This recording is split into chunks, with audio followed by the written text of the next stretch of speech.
pergunta que não quer calar para qualquer investidor é: o banco onde o meu dinheiro está é seguro de verdade? Bom, com tanta coisa acontecendo na economia, essa dúvida é mais do que justa. Hoje, a gente vai montar um verdadeiro kit de ferramentas para que qualquer pessoa possa investigar a fundo a saúde de um banco. Com notícias sobre bancos passando por dificuldades lá fora e aqui, essa pergunta virou o centro das atenções. E com razão, né? Afinal, a gente está falando do patrimônio que leva uma vida inteira para construir. Ter a tranquilidade de que ele está bem protegido, isso não tem preço. Sabe aquele ditado do iceberg, que a gente só vê a pontinha? Com um banco, é a mesma coisa. A maior parte do risco está escondida, submersa nos balanços, nas operações do dia a dia. Mas a boa notícia é que existem ferramentas para a gente enxergar o que está lá embaixo. E do outro lado da moeda, o que é segurança de verdade? Não é só o nome famoso ou agência bonita, né? Segurança de verdade vem de números, de dados concretos que mostram se a instituição é sólida ou não.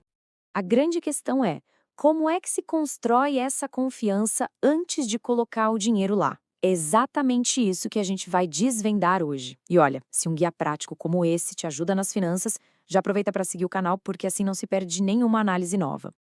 Então, esse aqui é o nosso mapa da mina de hoje. A gente vai começar entendendo como um banco funciona. Depois vamos conhecer a principal garantia que protege quem investe. E o mais importante, vamos aprender a usar duas ferramentas poderosíssimas para medir a força e a reputação de qualquer banco. Vamos lá, começando pelo básico do básico. Para entender o risco de um banco, a gente precisa primeiro entender como é que ele ganha dinheiro. Parece simples, mas essa é a base de toda a nossa análise.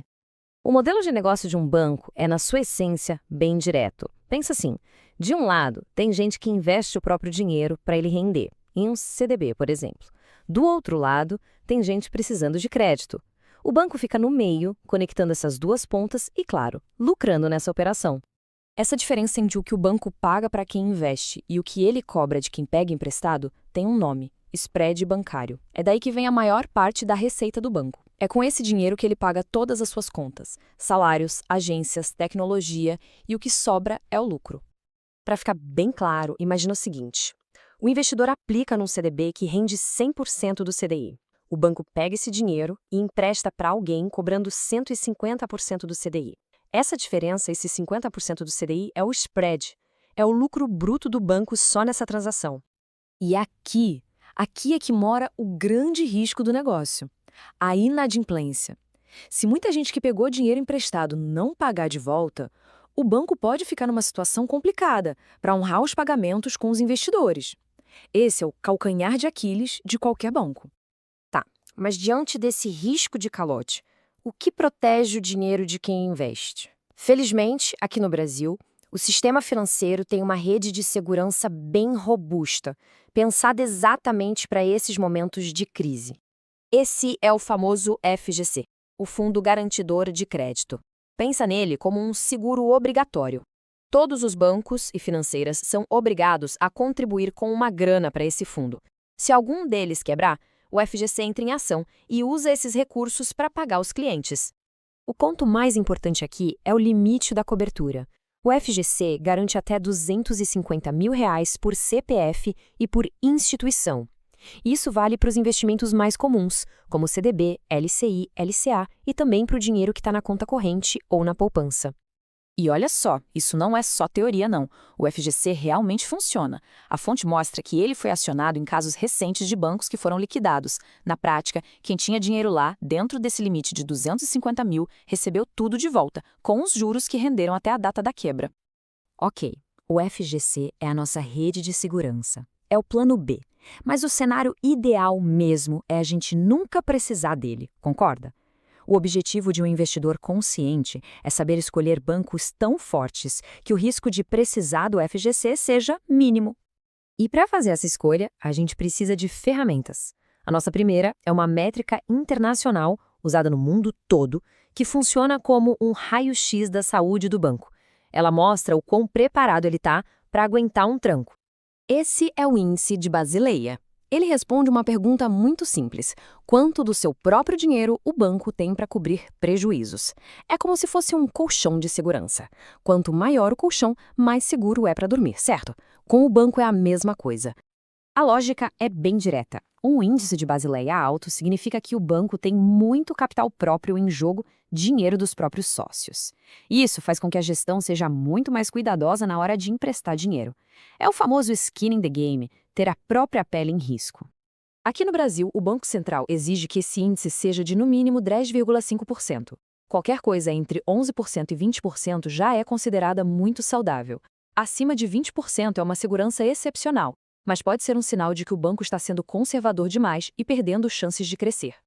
E aqui a gente vê os números na prática. Os dados mostram que os principais bancos do país estão todos trabalhando com uma folga bem confortável, todos bem acima do mínimo exigido pelo Banco Central. Isso dá uma boa dose de segurança para o sistema financeiro como um todo. Beleza, a saúde financeira é o pilar número 1. Mas e a qualidade do serviço? O atendimento no dia a dia? A nossa segunda ferramenta mede exatamente isso, a reputação do banco com base na experiência real de quem é cliente. E é bom deixar claro, isso aqui não é um site de avaliação qualquer, não. A gente está falando de um ranking oficial, com reclamações formais, registradas direto no Banco Central.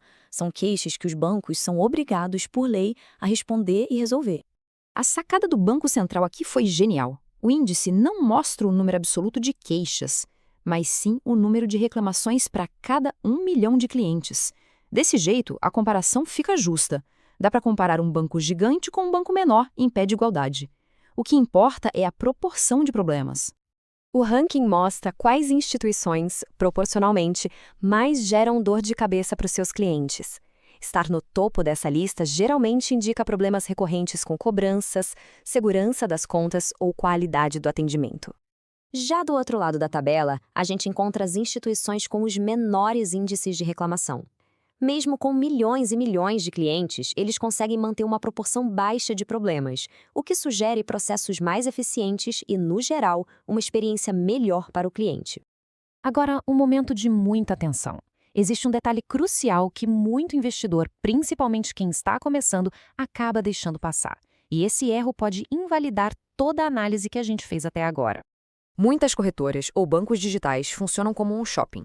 Eles oferecem produtos de vários outros bancos. Quando se investe num CDB através de uma plataforma, o risco não é da plataforma, o risco é do banco que emitiu aquele CDB. Por isso, é fundamental checar a Basileia e a reputação do banco emissor, e não só da vitrine onde a compra foi feita. E assim, a gente chega ao ponto principal de toda essa conversa. Com essas ferramentas em mãos, a análise de um banco deixa de ser um bicho de 7 cabeças e se torna um processo claro. Um processo que dá poder para que cada pessoa tome decisões mais seguras com o próprio dinheiro. Então, vamos resumir o passo a passo da análise. Primeiro, o investimento tem a garantia do FGC, sim ou não. Segundo, qual o índice de Basileia? A solidez é boa. Terceiro, como está a reputação no ranking de reclamações. E quarto passo de ouro, quem é o verdadeiro emissor do título.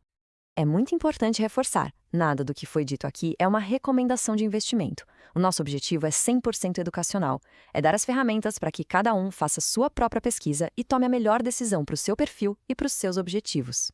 E para ver como a gente usa tudo isso na prática com dinheiro de verdade, fica o convite para acompanhar a série da Carteira de Investimentos aqui do canal. Todo mês a gente mostra onde estamos investindo e o porquê, usando essas mesmas ferramentas de análise. Agora a gente quer saber a opinião de quem nos assiste. O que acharam desses dados? Algum número foi uma surpresa? Comenta aqui embaixo. E aproveita para sugerir temas para as nossas próximas análises. A participação de todos é muito importante. E para fechar, uma reflexão. Agora, com essas ferramentas em mãos, o que vai pesar mais na sua próxima análise de um banco? A solidez financeira medida pelo índice de Basileia ou a qualidade do serviço que a gente vê no ranking de reclamações? Pensa nisso. Muito obrigada pela companhia e até a próxima!